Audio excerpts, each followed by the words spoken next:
to the Hi. official collab live stream. And welcome, Yay. Fendi. Yes. I'm so excited. This is so fun. Let's go ahead and introduce yourself formally. I am Fendi Faith, and I wrote a book called The Hot Girl's Guide to Winning at Life. And it's just about being the kind of woman who can't help but win. So I'm obviously perfectly matched in doing a podcast with Fleeksie. I feel like everything you do is so inspired and entertaining and intellectual and also just really, really fun. So I'm really, really excited that we get to do this. Thank you. Yeah, and I love her content. We are going to talk about Kevin Samuels. Some of you guys are familiar with his greatest works and his greatest hits, but you're going to find out what they are today in the world of misogyny. Greatest hits in the world of misogyny is like an album title for Kevin Samuels. I love that. I actually really love that. Yeah, he's got silver records, platinum, some gold. Right.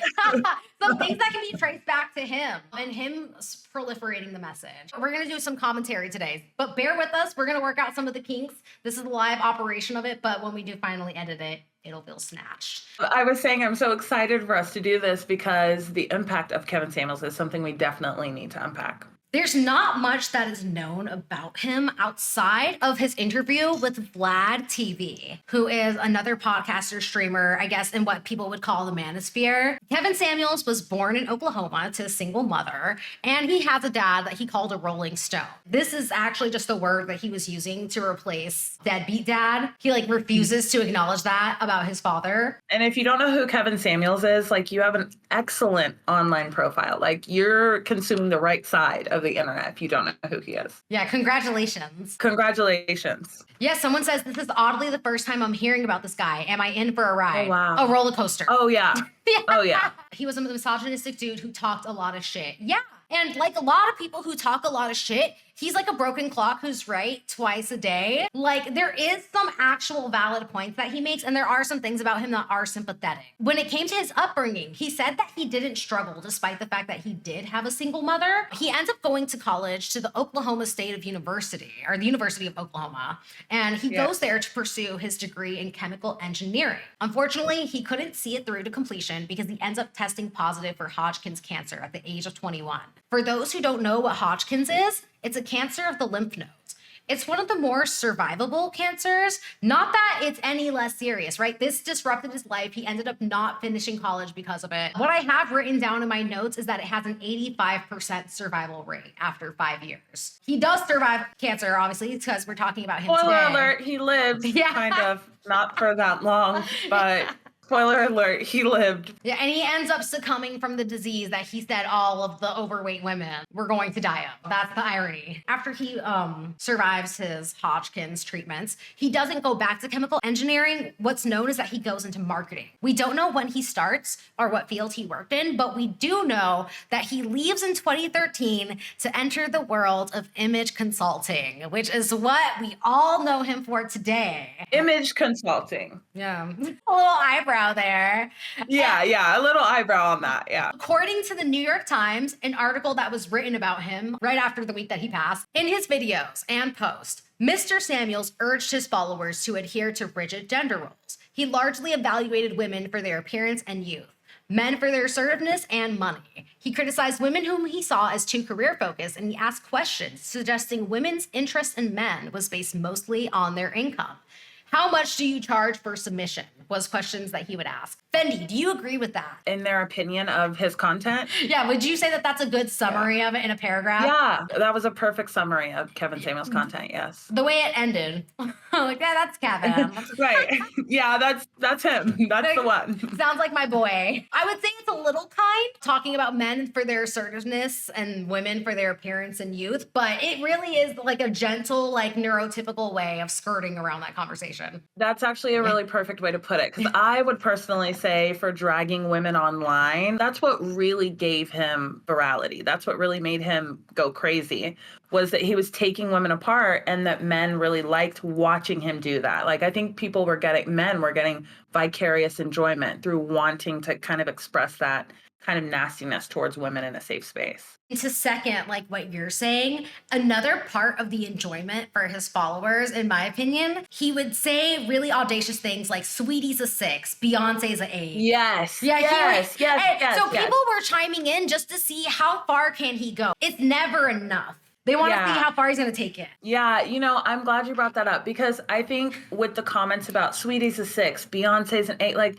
obviously Beyonce's it's so out of your league, and I think he presented this fantasy world for men where they actually have, and if you see men interact online even before Kevin Samuels or talk in real life, there's men that truly live in this fantasy world where they are the deciding factor on how special Beyonce and Sweetie are. That's never been real. And Kevin kind of gave them this feeling of like, I'm similar to Kevin Samuels.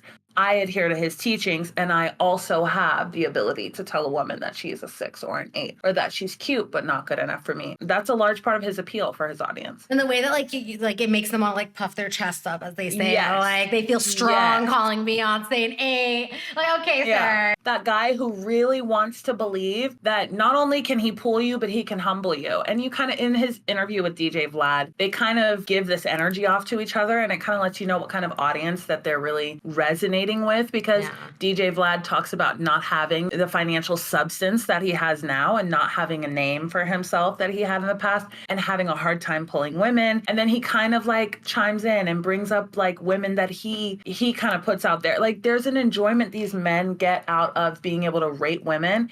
And then you'll hear in Kevin Samuels' content and in guys like this and floating around that space, them saying, well, men are told we're not enough all the time. It's like, oh, we finally get the chance to tell you that you're not enough, because they don't want to put women on the pedestal that we belong on, or they're uncomfortable with measuring their masculinity with the woman that they can actually achieve. And so when they finally get the chance to dump on women that are extremely out of their league, they're so happy to do it. And to speak to his demographics too, he was predominantly picking apart ethnic people of color. Absolutely. So when he was talking about Beyonce, Sweetie, the other third person that he's ranking them up against is Lori Harvey. He's doing it specifically to an audience of men who are African, who are eyeing these women, are men who either already fetishize these women. And then look at who he ends up passing away from. Like that was never his market to begin with. Kevin is adamant in interviews that he only dolled out critique about women when placed in interview settings where they were willing participants. But it's videos like this that we're gonna show. You can see how other people promoted his content for what he really was about. You're a woman over 27, it's time to sell. Yeah, 27, time to sell. You're a woman over 30, it's time to mark this shit on 50% off. If you're over 35, it's time to put that shit on clearance. If you're at 40, it's time to put that shit at the outlet. If you're at 50, Salvation Army. Okay, so that was his core message. That's a dude. Yeah. Fleeksie, that's one of my favorite things about your content is that you address the glorification of youth in a predatory way. That's something that I feel like when you are in that situation, when an older woman says that to you, you're kind of like, wait, why am I being told this? Am I the bad guy? But it's something that the more that women are aware of how men prey on younger women because they're in a developmental stage and having fun, the safer younger women are. Yeah, and they need to know the ways that they're being targeted too, right? Like that narrative sat with me until I was 25. Like, I don't know about you guys.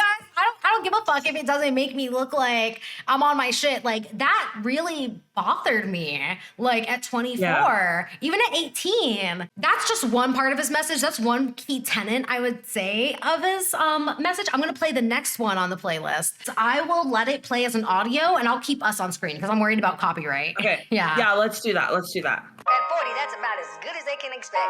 Because every decade they lose a point. I want you to imagine a woman who's a straight up solid 9. An unadulterated 9 in college. When she reaches age 30, she automatically drops to an 8. She drops to an 8 just by default. She drops to an 8 by default. And you know what happens? You go up. Men, we go up. Ladies go down. So you go up and she goes down.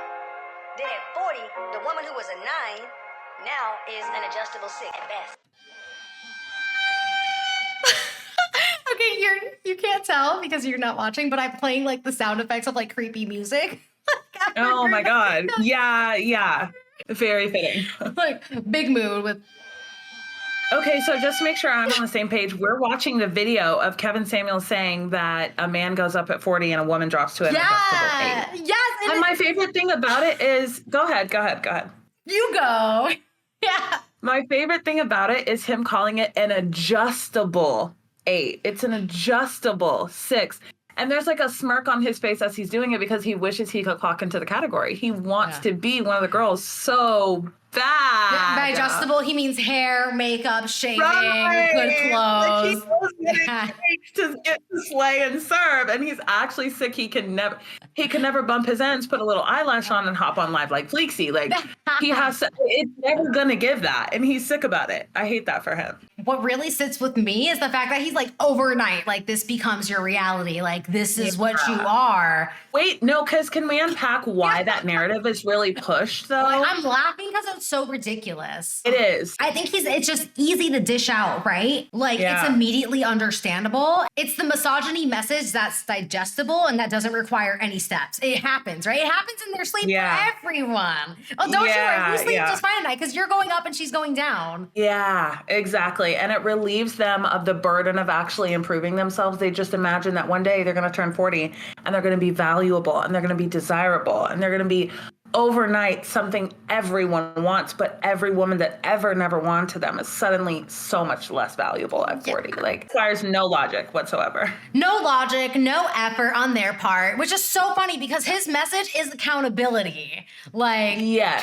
and facts and reasoning. And he likes to say that he has a scientific mind. And it's like, okay, that doesn't actually track, but period. I'm just going to read a message in the chat so you can see what somebody said back to what you said. Yazzle Dazzle says, I took it kind of as an attack when I was young, when older women would offer advice or words of wisdom about male red flags because we were raised to have this internalized misogyny about age. Now I'm 33. Yes. I only wish I had the insight I do now and that I could have missed out on a lot of trouble and trauma. It goes on. Yeah. She says, the generation that raised us didn't know better to teach us better. So we have to teach ourselves. Yeah. And that's what we're doing like on TikTok and this podcast. She says forums and webinars and teachings like this, gathering of women to discuss are so important. Yeah. Oh, I love that. I love that. You know, I think two things that come to mind when you say that, Yazzie, and thank you for that comment. Incredible insights there. Number one, you underestimate the impact of your frontal lobe. Mine just fully developed. And the way that I approach absolutely everything in life has dramatically changed. Like everything is a decision, everything is planning. And the fact that these men are glorifying a woman before the frontal lobe has developed, it's very intentional. It's because there are critical thinking and reasoning and planning and abilities that just become heightened when you turn 27, 28, 29. Like once that maturity really, really develops, you're so much less tolerant for BS. You're so much more confident in so many ways. And because of patriarchy and misogyny, when older women do give you that advice, the men want to tell you they're old and bitter. Don't take that advice. That's why that age thing is so installed, because when a woman has lived 40 years, she's dated multiple men. She's had serious relationships. She may be divorced. She has a wealth of wisdom on everything you're going to experience. One of the best experiences for me was having a 40-year-old friend when I was 17 years old. She saved me from so much drama with everything that she told me, like just a treasure trove of men wisdom. And that's what they don't want you to access by telling you that age is a bad thing. Thank you. Beautiful. Amazing. And to like chime on what you said, there's this other element for dudes where when you go younger, you're getting a woman who doesn't understand what success looks like and what it should be at the age of 30. Yes. Like, okay, I don't know if anybody in here was like in their early 20s dating a 30-year-old, like for really real, like on some not funny shit. So when I had this happen to me at 24, it was with a guy who was like 30, 31, and his apartment had one bed that his ex had left him with. Like no couch, no TV, no center table. It was basically a fully empty apartment at the grown-ass age of 30. Like, and I know. Like, there's a lot of 30-year-olds living with barely any furniture, but empty to the point where it was only the stuff his ex had given him. And then his closet. Oh, wow. Yeah. I don't want to say too much about where he works, but he was required to wear a suit every day for his job. And his closet for his suits, he was like, yeah, my ex bought me all of these because I wouldn't go shopping for myself. Oh, wow. Job. Yeah, wow. for that thing Yeah, you got no. a degree in. Yeah, no. And see, that's like the infantilization of men. That's why they use age so much, because a lot of these men who actually, it's actually mind boggling to me. I'm still trying to wrap my head around it. How a man can earn a full degree and make a full living and still be infantilized. And that's an effective patriarchy. Yeah. And let's be honest, it's typically a certain demographic of men. It was a white men. certain, yeah, it was a white It's man. yes, It was that demographic a is straight very white man. infantilized. Yes, absolutely, because their mothers are still stocking their pantries and refrigerators. They're 40 and 50 years old, married with 5 kids, and don't know what kind of dish soap is used in their homes. They don't know where their kids go to school. They don't know their son's last grades. Like, this isn't just like, this is how they were when they're 30 and dating. This is how men live through their life. Like, men are strangely like put on a pedestal, but also treated like actual children. And it's really insane to think about. And they would continue that if no one challenged them. And Absolutely. And the fight for their lives right now is the fight to remain mediocre. I love that you say that, because that's what these men are fighting for when they literally want to date an 18-year-old is, I'm fighting to stay in that space in my life where I can be glorified and put on a pedestal for doing absolutely nothing. I do not want to be checked or challenged. I do not want to dive deeper into my masculinity. And when you see guys that are actually comfortable with their masculinity and want to be challenged and want to grow, they are looking for women of maturity. And I'm not saying there's no women of maturity that are 18 or 19 or 24 or whatever. But these guys who are literally hyper fixating on how young they can go versus a man of maturity who's looking for another person of substance, the conversation's totally different. Age is typically not coming into it. They start having conversations about values. They're not talking about being 18 or 22. They start talking about what type of values are driving their lives instead. Yeah. Oh my God. That is such a good point. And you know what? Yeah. You said the word values, which brings me to my next point. This is like the inventor of the high value man, low value woman. Yes.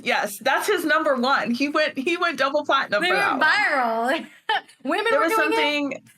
Go ahead. I'm sorry. Oh, I was gonna say, like, you can kind of see how Shira 7 watched his message and turned it around to make her own channel and flip it back on him. Like, but like as I watched his content, that's what I understood. But okay, I'm so sorry if I derailed you from your point. No, not at all. Yeah. Not at all. You know, I think that's really interesting because, and I will get back to what I was going to say. I'm almost going to make a note to get back to what I was going to say. Hold on. We were talking about value. We talked about Kevin Samuels. They prey on women using values. They pitch it as they have the same values. Yeah. Yes. So the thing with Shira 7 that's really interesting is I think she's being consumed in a way that is like not helpful in some spaces of the internet, because I think that women who understand what she's really saying and really get her message benefit from it more than people who take her at face value, if that makes sense. I feel like Shira is almost like a vaccine or an antidote to the Kevin Samuels kind of guy. Like, she's like, hold on, that's what you guys are consuming? All right, let me give you something that's going to actually knock your head back into a balanced place. And I think people kind of miss that. Like, she's almost hyperbolic, because when you're just balanced with the message, sometimes people don't get it.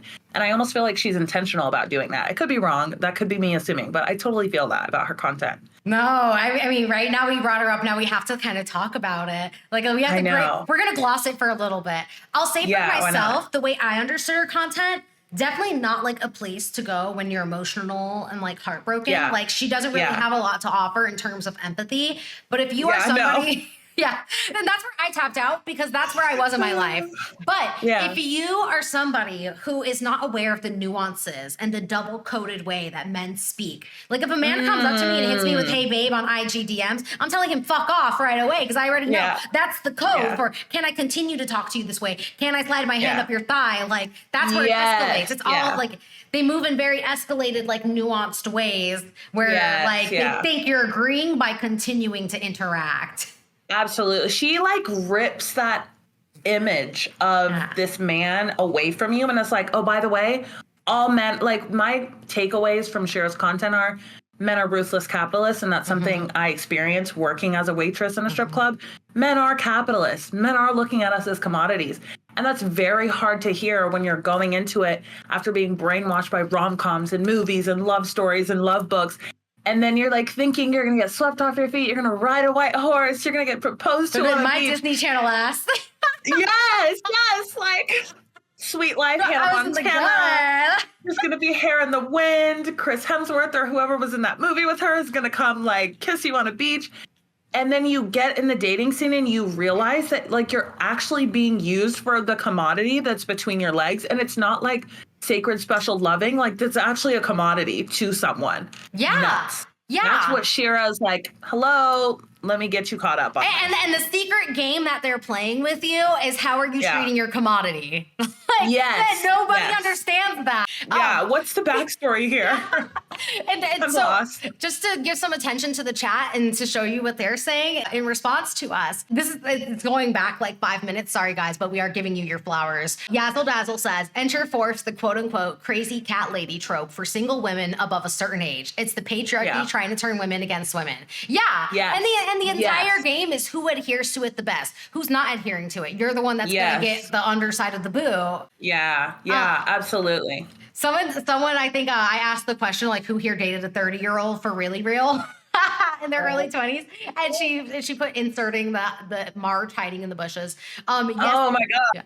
Yes, he says that men play into weaponized incompetence. Yeah. If anything, they invented that. Yeah, absolutely. The CEOs and founders of weaponized incompetence. Sorry. Okay, let me not be crazy. And then we have Yessie at the bottom. She says, they're given the pass as that's just men, an excuse for these poor behaviors. Yep.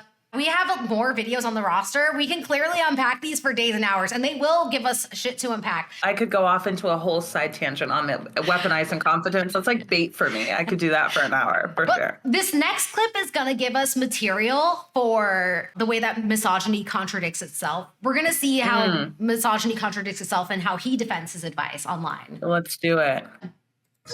In 6 months, I got 8 black couples and 3 weddings, 3 marriages to men who are earners, 100% dudes. So would you rather me tell women what they want to hear and then they end up not getting what they want? Or would you rather me tell women what they need to hear? It may sting a little bit and then they get what they want. And the video ends with the woman just looking up like this, like thinking about it. I think, is that Tommy in that video? Tommy from Love and Hip Hop California? I wouldn't know. If it is that, which actually that opens up another segue. Can of worms, yeah. Yeah, the way that other people have validated him with their presence, which is my pet peeve. Now we're racing to the next clip. Sorry. Let's do it. Let's do it. It's 53 seconds, so you get some breathing room. See black men and black women together, but I want to see black women valuing black men as black men deserve to be valued. Black men, you are worthy. You have done great things in the last 20 or 30 years. You've taken your image back from cops, deadbeat dads, and everything else. You've stepped up to the challenge, and this is your time. This is your time. The gender war is over. Average at best happened in 2021. That is over. 2022, we're going into it. Self-awareness is sexy. Men are going to show the work, and women are going to show their worth.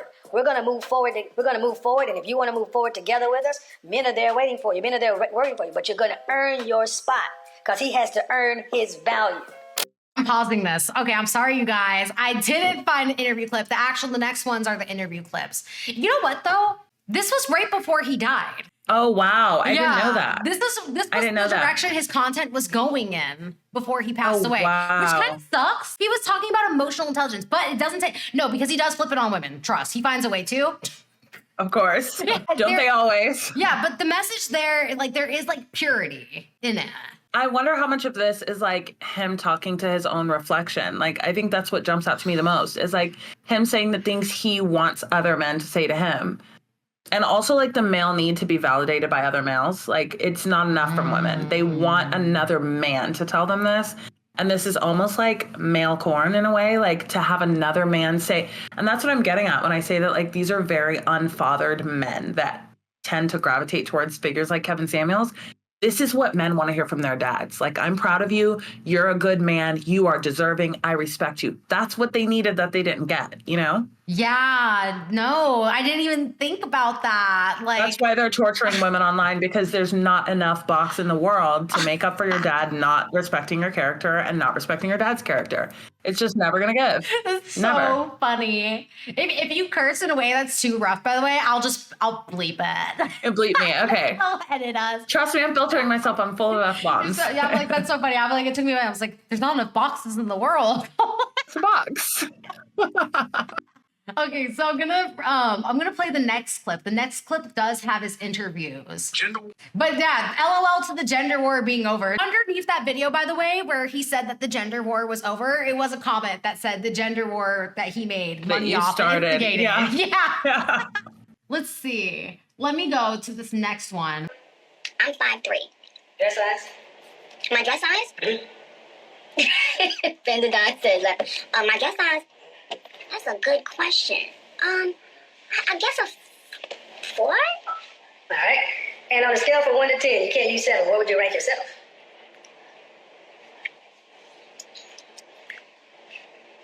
Fresh face out of the shower, just you. Yeah. That's how I always ask the question. 7. Can't use 7. That's why 7 is the most common answer. Really? It's a default answer for most people because they don't want to go too high, they don't want to go too low. Well, no, it ain't a default answer for me. Well, I'll give you a 9. I'll give you a 9 because you have the facial symmetry and you get additional points for eyes. Full lips. See, it's not, I'm an actual image consultant. And I'm sure you dealt with a lot of people who take your pictures and stuff and so forth. You have a symmetrical face. And so it's much more based upon facial symmetry. It's not based on European beauty standards or anything like that. It's much more based upon what babies, animals, human beings have evolved to find attractive. Wow. You get additional points because we have evolved to find more slanted eyes, somewhat attractive, especially when they're not on Asian. Wow. But that's not what gets translated. Most of the time, people take my clips and cut it down to something that's gonna make a viral moment. It's gonna start a conversation. Girl. Did he just, like, bitch, is this play about us? What did I just watch? I'm trying to flirt with Nikki, calling her a 9. See, that's him being nice. She's a 9. I'll give you a 9. Oh my God. Jump scare. Oh my God. And I think like the core tenet to the misogyny of his message in here is, that's like what's primally attractive. Like you can see the appeal to a community that's like disenfranchised. Like he's speaking to their soul. I'm so glad that you brought that up because there are certain standards of beauty that are affected by whiteness. Yeah, Eurocentric features. Yes, by Eurocentric features. And like having, I think it's called a canthal tilt, where the eyes like tilt up, is associated with youth. It's associated with beauty and stuff like that. But most African-American faces like actually have the least amount of canthal tilt in their eyes. So it's very interesting that he kind of strikes that. And it's very interesting that it's veiled in such a way that it doesn't really seem like he's being very, like, not, I don't know. I really almost don't even know how to verbalize what I'm noticing and what he's saying. Yeah, and I mean, not to make it about Nikki, right? Because it's not about the way that she actually looks. It's the way that he's trying to pander to what he thinks that she would want to hear from his image consultant perspective. Like his unique perspective that he has to offer. But his perspective is misogyny, like asshole. Like I think the answer would be like, what are you asking what are you fresh out of the shower? Yeah. What are you fresh out of the shower? You're probably like a raisin, dude. You're probably oh my gosh. Probably giving soft shriveled, sorry. Yeah, and it's such a like it's such a I can't even begin to like unpack the elements of wrong in it all. Like to conjure that image of a woman in a vulnerable state, like fresh out of the shower in her happiest, most natural state, and expose it to like this nasty male judgment. To be rated? Like what? And that's I just shaved my legs. I just had an everything shower. Can I just be a girl? Like, why is the male gaze so intrusive that it can't just belong in certain spaces? Why does it have to infiltrate everything? It's adamant about being known where it's not required. Like no one gives a fuck that you want to bang that or this or whether you find this bangable or not. Like shut the hell up. It's I mean, I feel like I just made a tweet about this on Twitter, but it's the need to vocalize what you're attracted to and what you're not attracted to. And it's like, You can Unwarranted. stop. Yeah. Unless you're actually gonna fuck, unless they're trying to like get with you, it doesn't matter. Yeah. That was actually really, really profound and well said of you. I wish you could say it again. I replicate how you said that. No, it's applicable. To me, it's applicable to everyone. Whether you're curious about what people got going on downtown or whatever, like that's my go-to line. Like it doesn't matter to you unless you're trying to sleep with them, babe. Yeah, absolutely. It's not your business. Yeah. It's not your business. But that's the last clip that I have of Kevin on this document. Where do we even start? Yeah, no, then the rest of this document goes into the end of Kevin's life. We can unpack what we kept. Should we even further unpack him? Is there anything I missed? I think we do. I mean, I think there was a lot even in those clips. Like the way that he spoke, again, the guys that you are dating, the guys you're matching on Tinder, on Bumble, on wherever you're meeting men, they are Kevin Samuel. A lot of them are Kevin Samuels in different fonts. And secretly, they wish they had the opportunity to put a woman down because it would make them feel better. But at the same time, they are so geeked to be in the presence of a woman because a woman's presence is so powerful and so magnetic. It's like looking at the difference between him talking to this girl who's intelligent, who's charismatic, she's put together, and she says that online. His demeanor in that conversation versus his demeanor in the conversation with Nikki. He's speaking to a woman who is so violently out of his league. He can't even believe his luck. Dude, you know? You just made me think so this is like a repetitive theme is that I don't know if these are women who come from like Lipstick Alley or from Shira 7 content, but there are women who come on there who try to flirt with him. And that's the one clip that I didn't play. It's the him being a clown one. We should also play that real quick because it's like I think we played that. We didn't play it. Yeah, absolutely. Yeah, so this one's super short. You guys will actually keep it up on screen. Now, what I don't want people to do from this clip is to hype him up, but it was one of his viral moments. I do see why people would kiki from it. I don't know what your topic is tonight, but I guess. How old are you? Guess.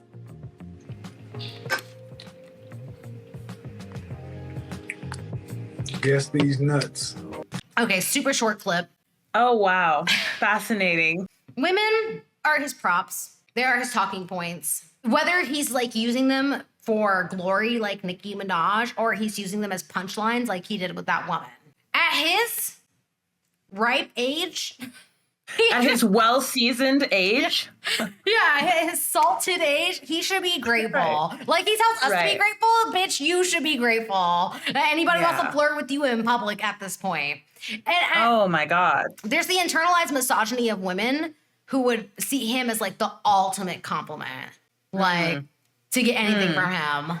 I actually feel bad for her. Like I don't think she deserved that. Like I hope that was her lesson in pandering to men like him. It sucks that moment like lives on the internet for her. I like guarantee you in a year she's like, oh wait, I once flirted with Kevin Samuels on a video. I hate that for me. And then he hit her with the these nuts.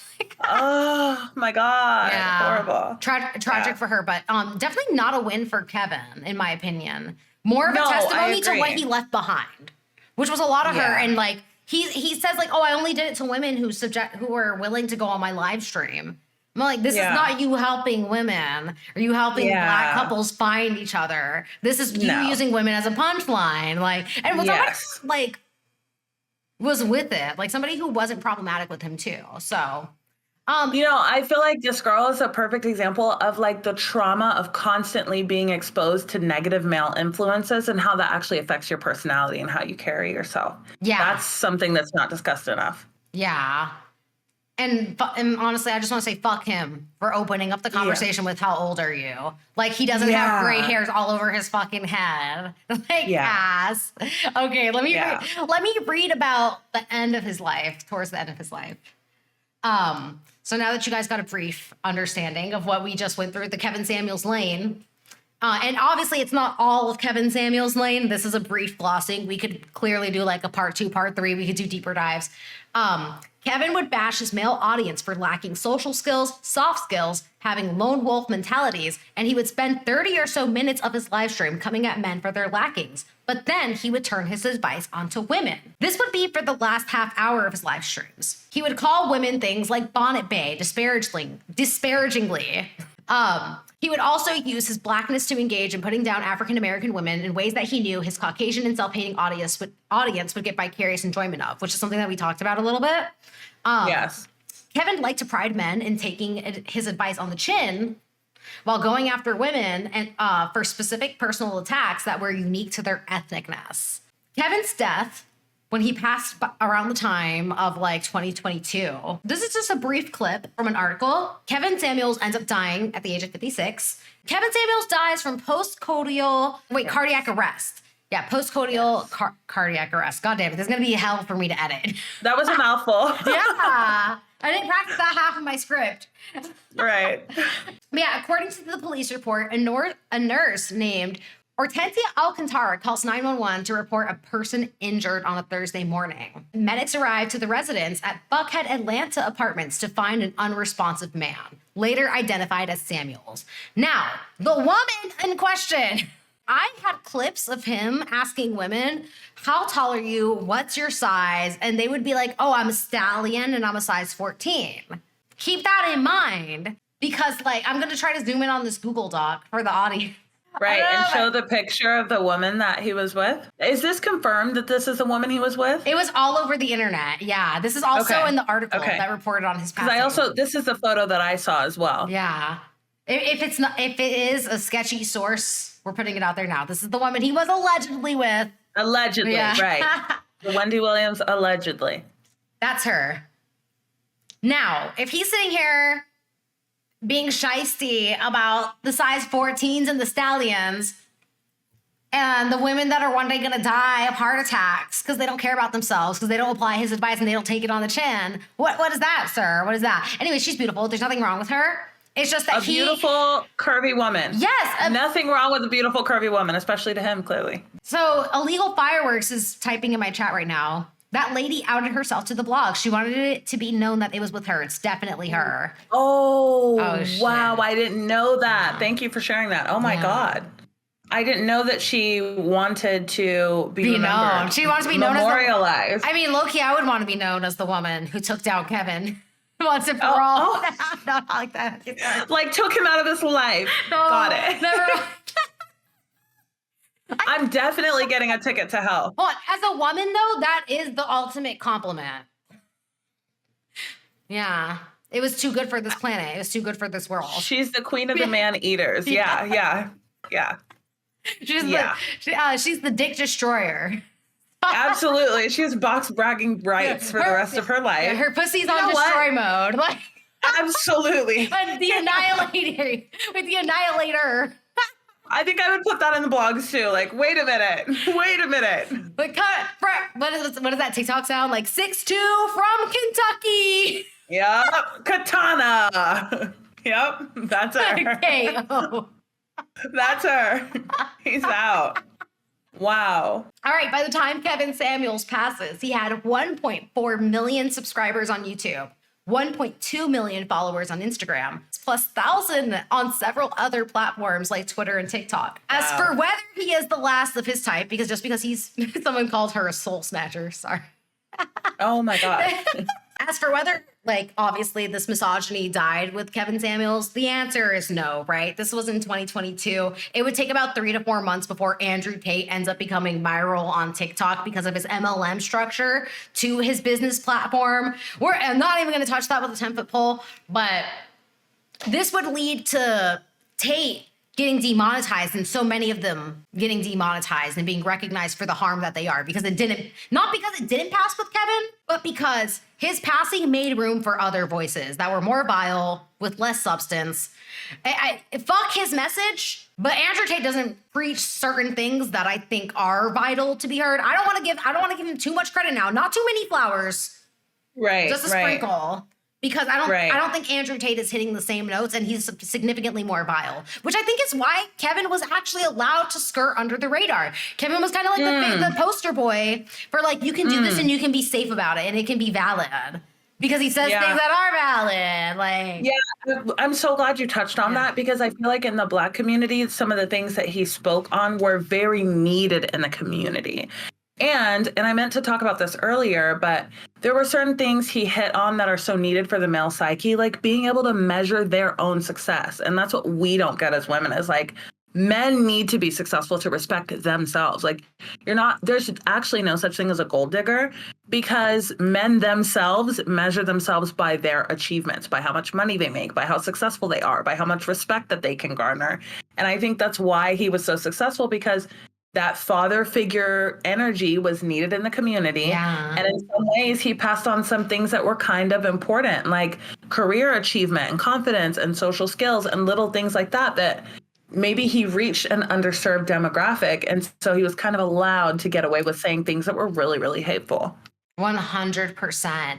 Yeah, that's the end that I have of my script. But like, I feel like I could go on forever about this man. Sure. I think the takeaway when guys like this like are in this space, like we want to end it on a positive note, right?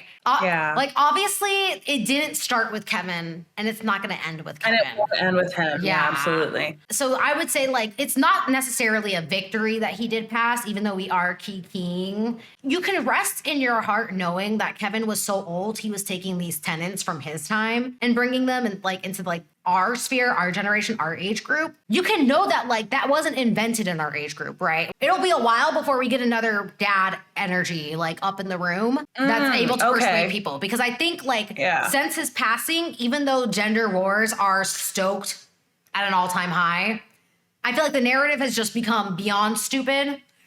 Like it's become so blatantly stupid. Like I do see people posting about them turning around or them turning their back on it. It's gotten to the point where like only little kids engage with that content, or like because they're dumb enough to believe it, right? Which is sad as fuck. Like I don't know if I want that to be the thing that happens next, but that is the next most vulnerable audience. If it's not these disparaged communities that he was able to get into the hearts of and pull at. Yeah, you know what? I think that there's probably more. Yeah. There's probably more. I love that there's not anyone on a mass scale, like on the level that he was. Yeah. But I'm hopeful that people learned. And I think what's happening in the communities is, especially with the gender wars, is that women are waking up. I think that's a big change, is that we're now seeing, oh, you want to treat us like commodities? You're telling us we're expired after 40. You're telling us our single mother families are invalid and make us less worthy. Okay, no problem. We will decenter you so aggressively and keep thriving and being happy and pleased and excited and living these amazing lives as women without men like that. And what happens is that women go on to find partners who absolutely love all of those things about them. Yes, women go and on the to just be kids. themselves. Yes. Yeah. There's dads ready to become a father and be the father who stepped up for every single woman out there that stepped up for her family when a man didn't. So I feel like it's like women's happy ever after is happening right now, because we're all waking up, and that fantasy of, what we thought love was has been disrupted. So now it's like it's all about us, and that's what it was always meant to be. I love that. And I feel like that's the next attack on the misogyny front, right? Because the whole like settle shit, like I mean, they'll always push that. That'll always be like an inevitable. Yeah. But I feel like, oh my God, we barely touched on him and single mothers. We didn't even talk about his kids. But I guess that's fair. We don't have to. Yeah. Yeah. We'll leave his kids out of it. But just leave the kids out of it. But just so you know, Kevin's audacious for even daring to touch single mothers, considering his status. I guess we'll leave that at that. Yeah. Yeah. For the single mothers he's created on this life. Yeah. We'll leave his kids out of his out of this narrative. Yeah, but the ultimate gag is that people like him are ultimately the creators of single mothers. Yeah. Yeah.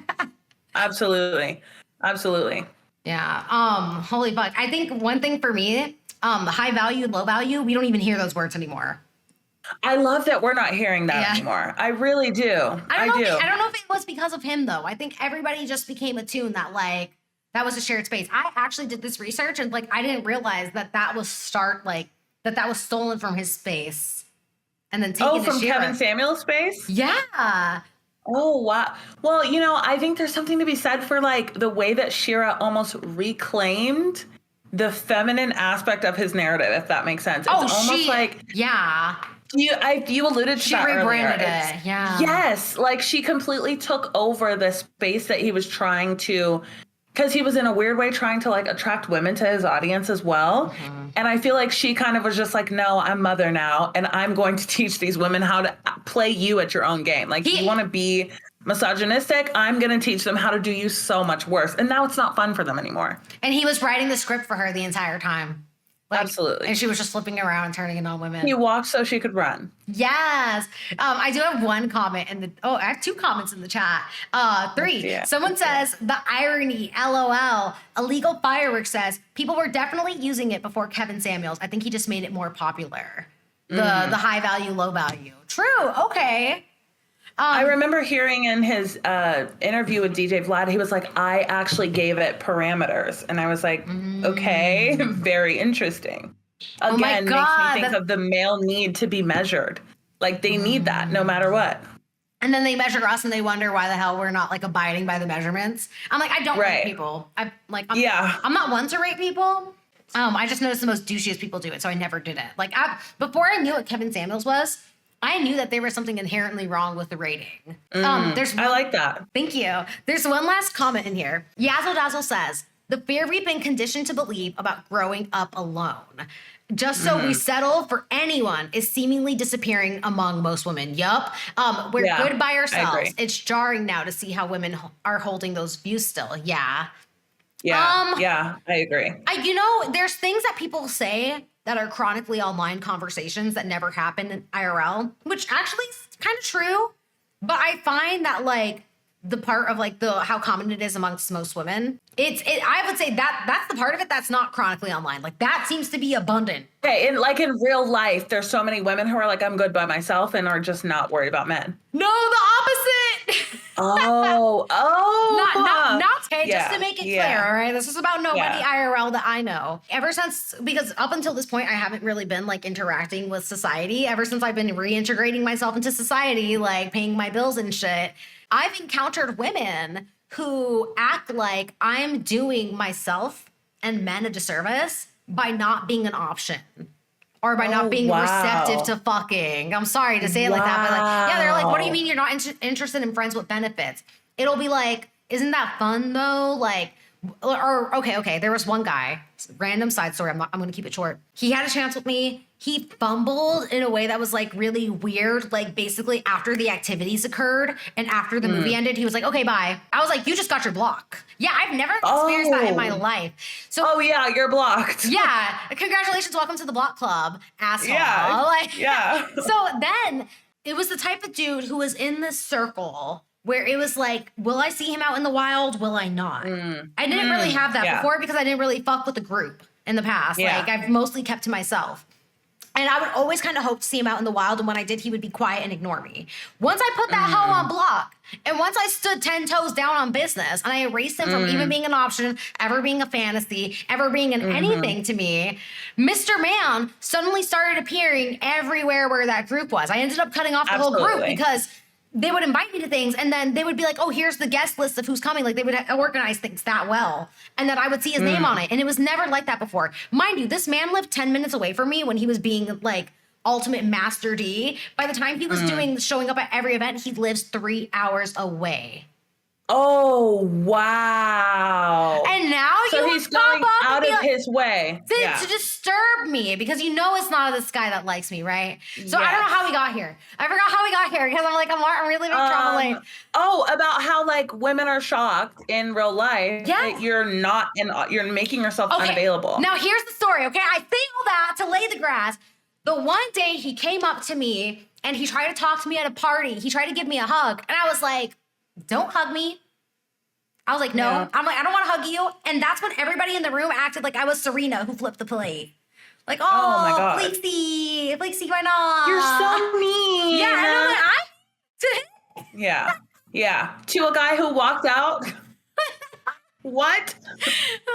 I'm like, I'm about to put the curse on them all. But anyways, so that's how I've experienced it. And I'm like, the utter shock and gall. But obviously, like, there are things that happen in private that they would never know. Like, they don't know that story.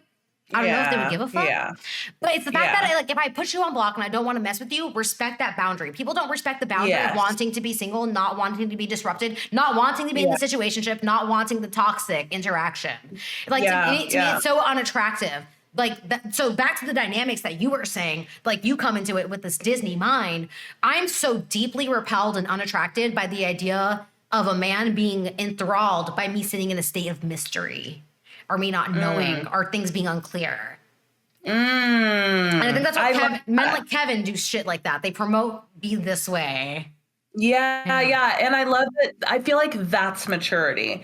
Like the moment you as a woman just become totally unavailable, uninterested, unwilling to sit in the gray, like life gets so good. And that's what they don't want you to know. Life is so joyful. You're self-validated, you're self-motivated. And even if you are with a man, a relationship with a man is so much better when you're in that space. And it's like, it's my way or the highway. Like you feel like an actual God because you realize women are God. And you just instantly click into that. And like, it's fun. Everything's better in that place. Everything's so much better. And not a lot of women get to experience it because they're just chasing boyfriend to boyfriend and male acceptance to male acceptance. All right, there's a few comments in here. I know we've been going for an hour. I will let you leave after I read these comments. It's been so good. This has been so fun. Yeah. So somebody in Cold Cat, to the story I was telling, she says, ill, dusty mentality. Yes, I agree. Yazzle has a thoughtful message. She says, that's actually such a good point. Consuming this kind of information and self-education online is fostering the group of women that are enlightened. Lots of women IRL that don't consume this kind of self-help still hold the traditional ideals. I never thought of it like that. Unfortunately, and I'm the voice of reason. Like, I come in and I'm like delivering it up here when like I step into the office and I have to apologize. And they're like, no, we like that. I'm like, fuck. We need that. Yeah. Literally screaming and it's 10 a.m. I'm like, it's too early. It's 8 a.m. So the last comment that I have here. Someone tried to tell me I was doing a disservice by not being an option by telling me I won't be allowed to do that in his home country. Hold on, let me play the scary music for you, bestie. That's terrifying. Like, thank God, Thank God we're not in. Thank God I have rights. Okay. That was good. Illegal fireworks. I'm sorry that happened to you. Fuck them for that. I hope he's cut off. Like, I don't know if he's blocked. If he's blocked, he deserves it though. Shit. Okay, so that's this live stream. That's this podcast for today. Yasmin said she loved this night, ladies. I loved it too. It was so much fun. We'll bring you a higher quality production in the future. This has been so fun. I'm so honored to be a part of Fleekazoid podcast history. I'm so honored to have you. Guest. Yeah. Like, this is a crown I'll carry in my life. I may have a plaque made. This is really exciting for me. First guest, AKA first guinea pig. And she's been such a great sport about it. This has been fantastic. I love your work. I love your energy. I love everything that you share. And everything you share is so needed. Same. Everything about you, which is why I want to like amplify your message and your platform too. Thank you. One of my moderators says W. He's giving us W's. Oh, that's so sweet. This has been amazing, and I'm so glad that we've done this. And I just hope that everyone that's out, the right people are receiving this message right now. Yeah, and it's going to live forever in the books of Fleekazoid history. So whether they start on episode 1 or 36, like, it'll be a gem in there. So just wait, can I plug a Fleekazoid podcast really quick that I actually feel like goes so well with this? Wait, I'm going to let you do it, but just they're complimenting you right now. They're saying it was so nice to meet you, Fendi. You're so lovely and well spoken. Someone else says this is great. Yes. Okay, go ahead, plug. Okay, that's awesome. Okay, so Fleekazoid podcast, I think it's episode 16. Maybe, but it's like, oh no, it's not 16. It's 16 things you need to know at base 0. If this is the first Fleekazoid podcast you've ever listened to or watched, go listen to base 0 because that's your vaccine to the Kevin Samuel men of the world that are running around trying to get in your pants and trying to ruin your life. That's it. Everything in there is self-respect, self-love, helping yourself in your dating life, and shameless self-plug. My book is also a really great resource as well. But I love that podcast, and I thought you really did a great job of nailing it very concisely of what it actually looks like to have those boundaries and have those standards in a dating Thank situation, you. and your rationale behind that. That's Thank such an you. actionable piece. I loved that. Oh my God. Wow. I wasn't expecting that. Yeah. I love that one. That's a really good one. The way I'm like, you would never be starting at zero. What are you doing in there? But we need that. We need the do. foundation. Yeah, no, we we need the do. basics. Yeah, the brick. yeah. Oh, I built this brick by brick. Brick by brick. Exactly. Those are the bricks, Exactly. babes. Yes, those are the bricks. Oh my God. Okay, so I'm gonna end the live stream, but I'm right, gonna let's have do a it. separate goodbye with Fendi on a personal level. But everybody who participated today, thank you so much. Fendi, final pluggables. Well, tell us all your channels. Where can they follow and find you? You can find me on TikTok at FendiFaith1. You can find me on YouTube at FendiFaith8. You can find my book on Amazon, available as an ebook, or on Prime. It'll be in your house in 24 hours. And you can find me on Instagram at FendiFaith. Yes, thank you. And just so you know, someone else says this was awesome. Someone else says they love us and that they love this live and they love the community. Yay, so all right. fun. Yeah, all right. Bye, everybody on Twitch. Thank you for being a part of this Bye. live Thank stream. you, guys. Yeah, bye.